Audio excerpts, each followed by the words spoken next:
오늘도 부활주의를 주신 주님 앞에 감사와 영광 올려드리며 주님의 날을 온전히 지키기 위해서 주님 앞에 나온 모든 우리 중고등부 한 사람 한 사람에게 하나님께서 복 주시고 지켜주시고 은혜와 평강 주시기를 주님의 이름으로 간절히 축원합니다. 오늘은 부활주일입니다. 우리가 부활하신 주님을 묵상하며 또한 주님께서 왜 이 땅 가운데 오시고 십자가 고난당하시고 부활하셨는지 우리가 다시 한번 새기면서 우리의 신앙을 바로잡는 모두가 되기를 간절히 소망합니다. 부활하신 예수님께서는 11 제자를 만나 주셨어요. 11 제자가 식사하고 있는 곳에 나타나셔서 그 몸을 보이셨습니다. 그리고 그들에게 오늘 본문 말씀을 보니까 믿음 없는 것과 그들의 마음이 완악한 것을 꾸짖으셨어요. 많은 사람들이 이 제자들과 같이 예수님을 만났을 때 예수님께서 꾸짖으실 만한 믿음을 가지고 있습니다. 바꿔 말하면 믿음이 없다는 것이고 그 마음이 완악하다는 거예요. 그 마음이 완악하다 말씀하신 이유는 무엇이냐? 믿지 않았기 때문입니다. 왜 믿지 않았다고 마음이 완악하다라고 예수님께서 말씀하셨을까요? 이미 그 전에 예수님께서 계속해서 약속하시고 말씀하셨기 때문이에요. 예수님께서 고난당하시고 그리고 부활하실 것에 대해서 예수님께서는 이미 제자들에게 말씀하여 주시고 알려주셨습니다. 하나님의 구원의 계획, 즉 예수님께서 십자가를 지시고 죽으시고 다시 살아나실 것에 대해서도 미리 말씀을 해주셨어요. 그런데 믿지 못했다는 것이죠. 여러분은 어떻습니까? 지금까지 예수님을 믿으면서 예수님에 대해서 배웠고 또 부활에 대해서 배웠고 천국에 대해서 배웠고 지옥에 대해서 배웠어요. 배웠고 지금도 배우고 있고 앞으로도 계속해서 배울 거예요. 그런데 여러분은 진짜 믿음 있는 사람들입니까? 제자들은 부활하신 예수님을 만나기 전까지는 그 말에 대해서 믿지 못했다라고 하는 거예요. 그래서 예수님께서 그 믿지 못함을 보고 마음이 완악하다고 꾸짖으신 것이죠. 제자들은 이런 예수님의 말씀을 기억하고 간직함으로 자신에게 있는 믿음의 모습을 보여주어야 했지만 그들은 그렇게 하지 못했다는 거예요. 여러분들도 여러분의 신앙을 좀 점검해 볼 수 있기를 바랍니다. 그래서 여러분들의 신앙이 정말 믿음 있는 중고등부가 될 수 있기를 간절히 소망합니다. 그들이 믿지 못했던 이유는 무엇입니까? 그것은 내 생각이 너무나도 강했기 때문이에요. 여러분들 아무리 교회를 많이 다녔다고 해도 오래 다녔다고 해도 여러분들의 생각이 하나님의 생각을 앞설 때는 절대로 예수님을 믿을 수가 없습니다. 그래서 사랑하는 여러분, 하나님 앞에 겸손할 수 있는 우리 중고등부 될 수 있기를 간절히 축원합니다. 내가 세상에 있는 지식과 경험으로 하나님을 대했을 때 그것은 내가 지혜롭고 똑똑한 것이 아니라 하나님께 반문했을 때, 하나님 앞에 우리의 편한 말로 하나님 앞에 질문했을 때, 말대꾸했을 때 그것은 우리가 지혜로워서 하는 것이 아니라 우리가 무지하기 때문이에요. 좀 더 정확한 표현으로 하면 우리가 하나님 앞에 너무 무식하기 때문이에요. 무식하면 용감하다고 하나님 앞에서 하면 안 될 그 일을 우리는 너무나도 많이 하고 있다는 것입니다. 내가 확실히 이해가 되면 그때서 예수님 믿겠습니다라고 하는 것이 얼마나 큰 죄인지 얼마나 큰 불신앙인지 우리는 깨달아야 할 줄 믿습니다. 사랑하는 여러분, 예수님의 부활은 어떤 신화가 아니에요. 어떤 전설이 아니에요. 예수님의 부활은 사실입니다. 세상의 어떤 종교의 지도자들도 아니 어떤 종교의 창시자들도요 다 무덤이 있어요. 다 무덤이 있어요. 그런데 예수님은 무덤이 없어요. 왜요?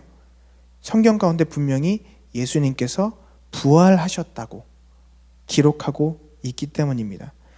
뿐만 아니라 예수님의 부활은 직접 그것을 목격한 증인들이 있어요. 증인들이 있다는 거예요.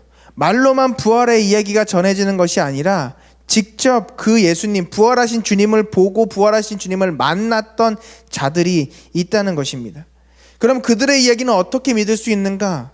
그들은 이 세상에서 가장 귀하다고 여기는 자신의 목숨까지도 아끼지 않을 만큼, 버릴 수 있을 만큼 확실한 증거를 보았기 때문에 그들의 삶은 변했다는 거예요. 부활하신 예수님을 만나기 전에 그들은 도망 다녔던 도망자였습니다. 두려워했던 겁쟁이였어요. 예수님께서 가장 사랑하셨던 베드로까지도 나도 예수님처럼 붙잡혀서 저 어려움을 당할까봐, 저 고난을 당할까봐 어린 여종에게 예수님을 부인하고 예수님을 저주까지 한 그런 겁쟁이였다는 거예요. 그런데 그가 부활하신 예수님을 만나고 오순절 마가다락방에서 뜨겁게 성령을 체험한 뒤에 그가 성령 충만한 사람이 되고 나서 그의 삶이 변화된 줄 믿으시기를 바랍니다. 그에게는 이제 확신이 있었어요. 어떤 확신이요? 나도 부활하신 예수님처럼 영생을 얻을 수 있구나. 예수님의 부활은 그냥 예수님께서 하셨던 그 말씀으로 끝난 것이 아니라 실제로 나도 이제 체험할 수 있는 진실이구나 라는 것을 깨닫게 되었다는 거예요. 예수님께서 부활하시면서 제자들에게 이렇게 말씀하십니다. 오늘 본문 말씀에 기록되었던 것처럼 너희는 온 천하에 다니며 만민에게 복음을 전파하라. 아멘. 예수님께서 그 사람들이 보는 앞에서 천국으로 하늘로 올라가셨어요. 승천하셨다라고 성경은 이야기하고 있죠. 신학적인 용어로 부활하시고 승천하셔서 하늘로 올라가셨어요. 그런데 그 모습을 바라보면서 그 모습 가운데 예수님께서 말씀하신 거예요. 너는 온 천하에 다니며 만민에게 복음을 전파하라. 그 마지막 예수님의 이야기를 들은 많은 제자들은 그 예수님의 이야기를 자신의 생명 걸고 지키기 시작한 줄 믿으시기를 바랍니다. 왜냐하면 이 말씀은 들어도 되고 안 들어도 되는 말씀이 아니라 그냥 신화 속에 있었던 이야기이기 때문에 내가 선택할 수 있는 선택지가 아니라 정말 천지를 주관하시고, 아니 생명까지도 주관하시는 하나님의 명령이기 때문에 그래요. 반드시 하라라고 말씀하신 하나님의 명령이기 때문에 하나님의 백성된 사람들이라면 누구나 듣고 누구나 반드시 해야 할 의무인 것을 믿으시기를 바랍니다. 마태복음 28장 19절부터 20절 말씀은 이렇게 이야기하고 있습니다. 너희는 가서 모든 민족을 제자로 삼아 아버지와 아들과 성령의 이름으로 세례를 베풀고 내가 너희에게 분부한 모든 것을 가르쳐 지키게 하라. 이것이 바로 모든 믿는 사람들에게 주시는 하나님의 예수님의 명령이고, 그리고 많은 사람들을 향하신 예수님께서 구원하고자 하시는 많은 사람들을 향하신 하나님의 뜻이라고 하는 것이죠. 많은 사람들이 이야기합니다. 코로나가 지금 단계가 격상되었고 어려워졌는데 어떻게 전도할 수 있습니까? 지금 기독교에 대한 이미지가 이렇게 안 좋은데 어떻게 전도할 수 있습니까? 코로나 끝나면 그때 전도하시죠. 그런데요, 여러분 곰곰이 생각해 보세요. 저는 그런 얘기를 들을 때마다 너무나도 마음이 아파요. 왜요? 예수님께서 오신 이후로, 그 전에 태초에 하나님께서 이 땅을 창조하신 이후로 하나님의 뜻과 맞는 세상의 법칙은 단 한 번도 없었어요. 하나님의 말씀대로 나아가는 세상의 법칙은 단 한 번도 없었다고요. 하나님께서는 남자와 여자를 지으시고 그 둘이 하나가 될지라라고 하셨는데, 세상 사람들은요, 남자가 남자를 탐하고 여자가 여자를 탐하는 그런 세상이 지금 이 시대가 된 것이 아니라 이미 창세기부터 남색하는 자들이 나왔다고요. 하나님의 창조 질서를 깨부시고 무너뜨리는, 한 남자가 한 여자와 결혼해야 하는데 한 남자가 많은 여자를 탐하는, 자기의 마음에 합한 모든 사람들과 결혼하는 그런 행태가 이미 창세기의 초반부터 시작이 되었다라는 거예요.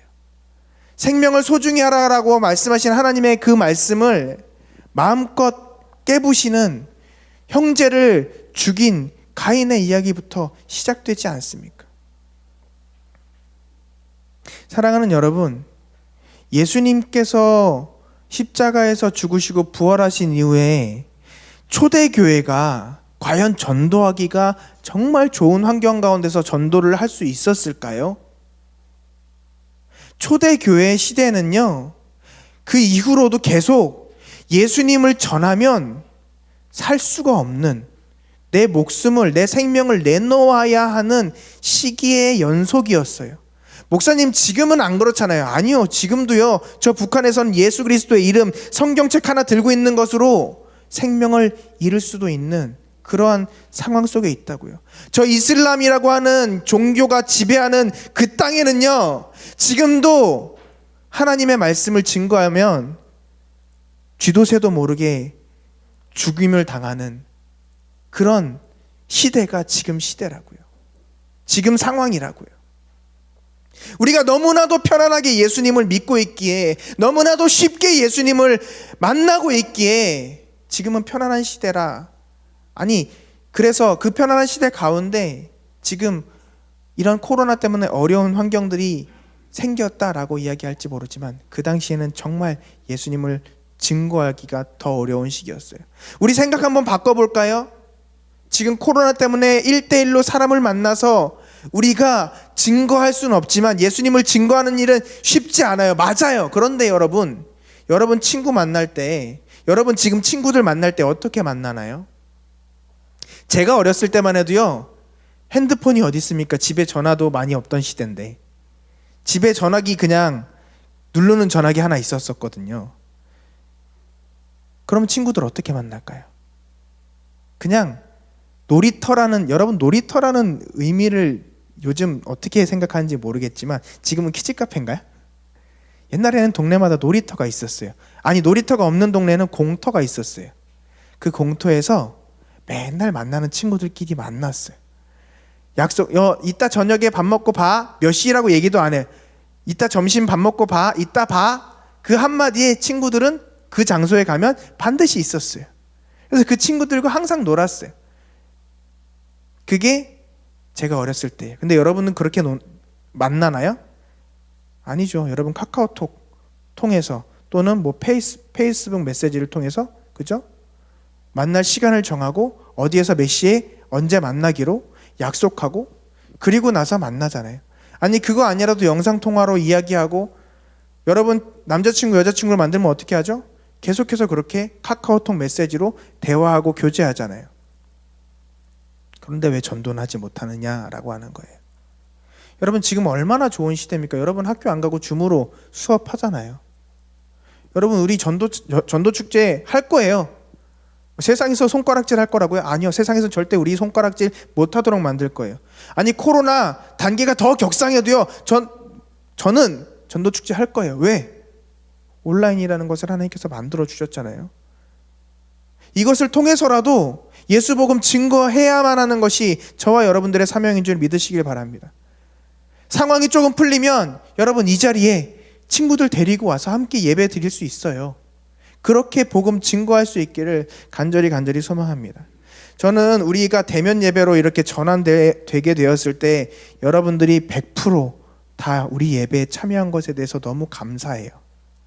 우리 선생님들이 얼마나 걱정했는지 몰라요. 여러분 온라인 예배만 참여하다가 그것에 익숙해져서 이 대면 예배에 나오는 거에 여러분들이 참여하지 않으면 어떻게 할까? 정말 노심초사하면서 선생님들 기도 많이 했거든요. 그런데 참 감사하게도 온라인 예배를 통해서 함께 예배드렸던 여러분들이 대면 예배로 전환된다는 그 선생님들의 이야기에, 그 선생님들의 권면과 신방에 정말 100% 온라인 예배 드렸던 평균 인원 그대로 이 자리에 나왔어요. 그래서 지금도 함께 예배드리고 있고요. 지금 코로나 때문에 단계가 격상되었지만, 그래서 우리가 함께 예배드릴 수 있는 인원이 더 줄어들었지만 지금 똑같이 우리 중고등부 예배실과 우리 초등부 예배실에 나뉘어져서 함께 예배드리고 있다고요. 지금도 동시에 우리 이 온라인을 통해서 함께 또 예배드리고 있는 친구들도 많이 있어요. 부모님들이 교회 못 가게 하니까 제가 늘 여러분들에게 말씀드리고 가르쳐드렸던 거죠. 그럼에도 불구하고 그렇지만 예배드릴 수 있게 만들어주신 것이 온라인 예배잖아요. 그래서 몸이 아프더라도 부모님들의 반대가 있더라도 여러분 함께 예배 가운데 참여하여서 나올 수 있는 거예요. 이렇게 이 말씀에 순종하는 여러분들에게 하나님의 이 부활의 은혜가 늘 풍성하게 있기를 간절히 축원합니다. 그런데 우리만 이 은혜를 누리는 것으로 끝나는 것이 아니라 예수 복음을 증거해야만 하는 사명을 주님께서 우리에게 주셨다라는 거예요. 예수님께서는 온 천하에 다니며 만민에게 복음을 전파하라고 하셨습니다. 주님께서는 지금 우리에게 그렇게 할 수 있는 능력을 주셨어요. 이 당시에는요, 아니 얼마 전까지만 해도 온 천하에 다니며 만민에게 복음을 전파하기 위해서는요 비행기 타고 다녀야 됐어요. 내가 아프리카에 가면 일본으로는 갈 수가 없었다고요. 일본에 가면 저 중국으로는 갈 수 없었어요. 그런데 지금은 어떻게 해요?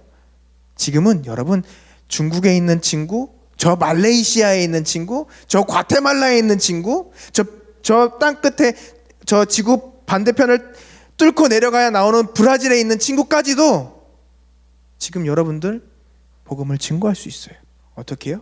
카카오톡으로 지금 이 예배의 시간에 실시간 주소 하나만 보내준다면 그 친구들도 지금 동일한 시간에 함께 예배드릴 수 있는 시대가 바로 이 시대가 되었다는 거예요.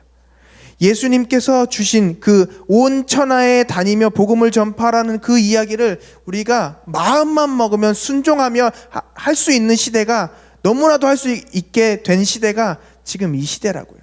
누군가는 이야기할 거예요. 지금 복음 전하기가 너무 어려워진 시대라고요. 그런데 저는 그렇게 생각하지 않아요. 지금 여러분들 이만큼 복음 전하기 쉬운 시대가 더 있을까라고 목사님은 생각을 해요. 여러분 마음만 있다면 충분히 복음 전할 수 있는 시대가 되었다는 거예요. 예수님께서는요, 만민에게 복음을 전파하라고 하셨어요. 그래서 여러분, 이 친구는 되고 이 친구는 안 되고, 이 친구는 지금 집에 불교 다니니까 안 되고, 이 친구는 성격이 좀 안 좋으니까 안 되고, 여러분들이 하지 마시고 정말 기도하면서 그 친구들을 전도하실 수 있는 우리 중고등부 한 사람 한 사람이 될 수 있기를 간절히 축원합니다.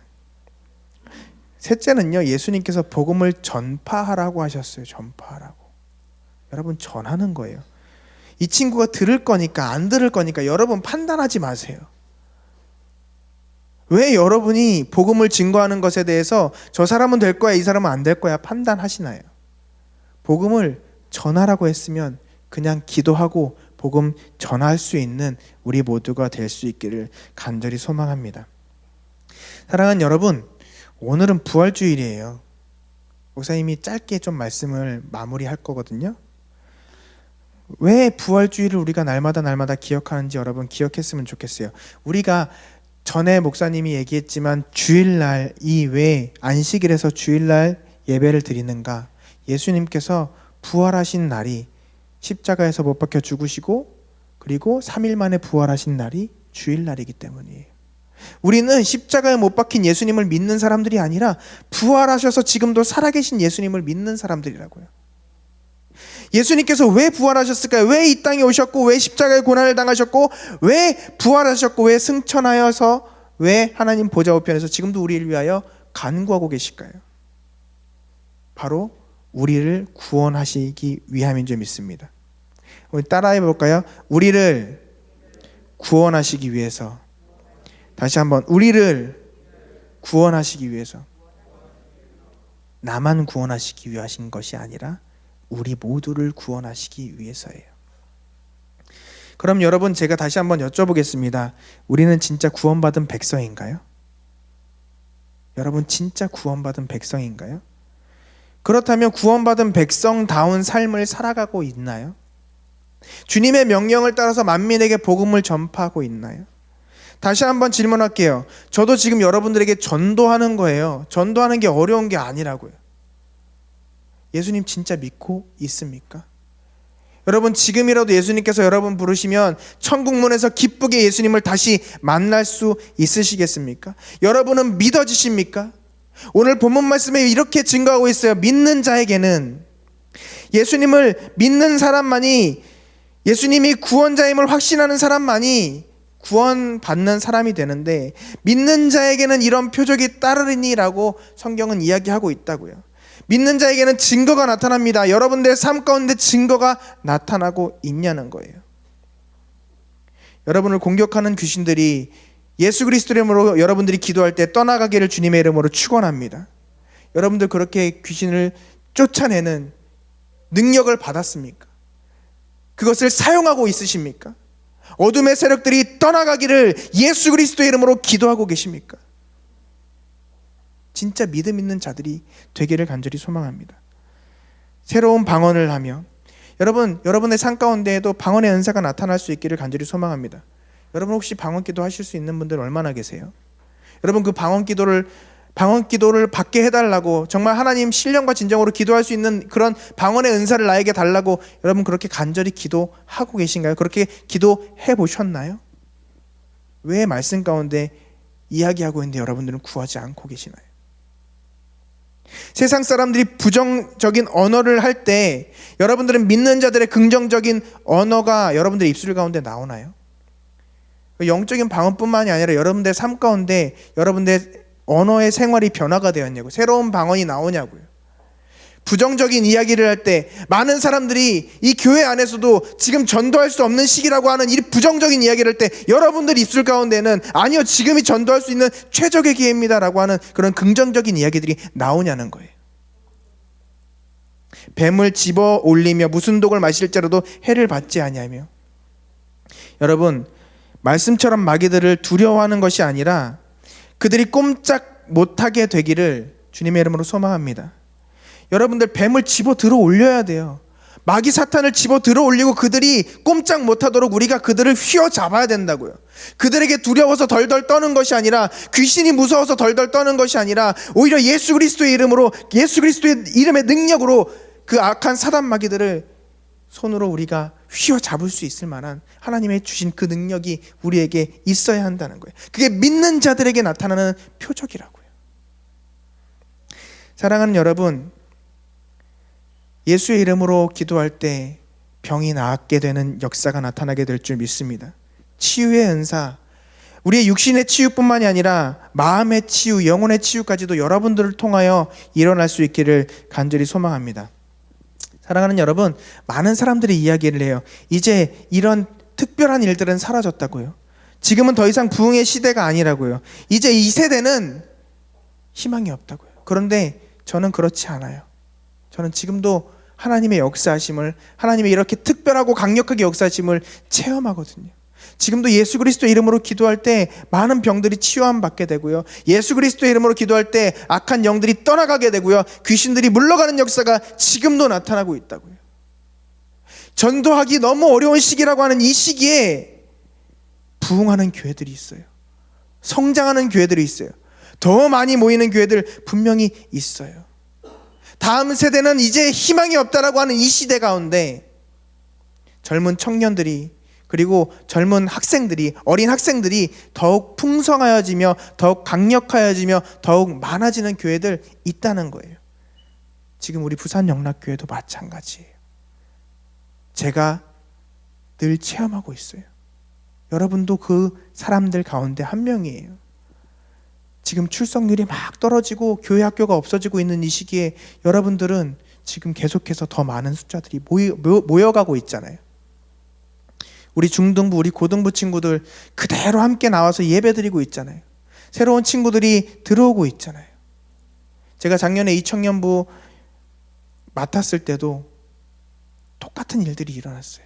하나님께서 그들의 마음을 만져주시고 그들의 삶을 변화시켜 주셔서 여러 가지 간증들이 나타나게 되고, 그들의 정말 하나님을 더욱 사모하며 나아갈 때 그들의 모이는 숫자가 더욱 많아지는, 성경의 사도행전의 역사처럼 정말 더 부흥하는 역사들 지금도 체험하고 있다고요. 여러분, 지금도 주님께서는 믿는 자들에게 동일한 은혜 주시는 줄 믿습니다. 지금은 부흥의 시대인 줄 믿으시길 바랍니다. 지금도 여러분과 같은 다음 세대들은 더욱 뜨겁게 주님 앞에 기도하고 나아가고 있는 줄 믿습니다. 더 크로스 처치라는 교회가 있어요. 누군 뭐라고 하는 교회일지도 모르지만 저는 그렇게 보지 않아요. 거기 담임 목사님이요, 엄청나게 기도 많이 하시는 분이시거든요. 그 가운데 정말 기도하는 청년들이 모였어요. 우리 영상 잠깐 한번 볼까요? 혹시 영상 준비 안 됐나요? 네, 잠깐만 기다려주세요. 제가 먼저 말씀을 드릴게요. 뒤에 불 좀 꺼주시고요. 2015년도에 이 교회가 설립이 됐어요. 지금 2021년이죠. 몇 년 안 됐죠. 그런데 지금 이 교회 출석 성도가 1000명이에요. 1000명이 넘었어요. 이게 2019년도의 기사니까 지금은 더 많은 청년들이 모이고 있다고요. 이 중에 청년들이 400명이에요. 청년들이 400명이라고요. 기사에 나온 내용이에요. 지금도 젊은 영혼들은 살아서 몸부림칩니다. 여러분, 이 청년들이 함께 모여서 찬양하고 예배드리는 모습 한번 보세요. 지금이 과연 전도할 수 없는 시기인지, 다음 세대가 죽어있는 시기인지. 여러분, 주님께서는 부활하셨습니다. 무덤에 머물러 계신 것이 아니에요. 지금도 살아서 역사하시는 하나님이신 줄 믿습니다. 우리 지금도 역사하시는 하나님 한번 이들을 통해서 만나보기를 원합니다. 틀어주세요. 2020년이면 코로나가 한창일 때 아닌가요? 지금처럼? 2021년 2월 14일까지요. 바로 얼마 전까지예요. 지금 저들 어떻게 하고 있죠? 다 마스크 끼고 있어요. 다른 시대가 아니라고, 다른 시기가 아니라고요. 여러분, 지금 우리와 똑같은 코로나로 힘들어하는 그 시기예요. 그런데 저들은 저렇게 함께 모여 찬양하고 복음을 위해서 방방곡곡 자신들의 발이 아니라 이 영상을 통해서 함께 예배드리고 복음을 증거하고 있다고 합니다. 온 땅 기뻐하라, 온 땅 기뻐하라,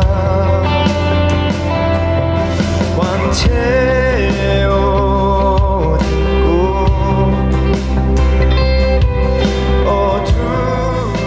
우리 중고등부도 지금 찬양팀 모으고 있거든요. 기호쌤 얼마나 신청했나요? 3명이래요.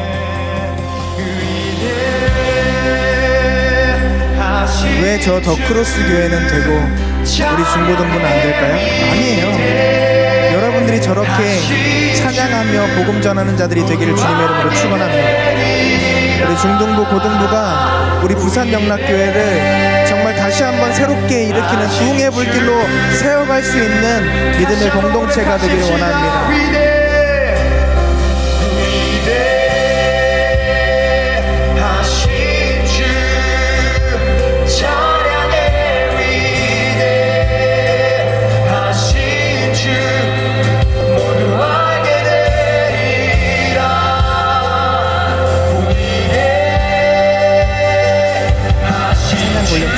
주세요.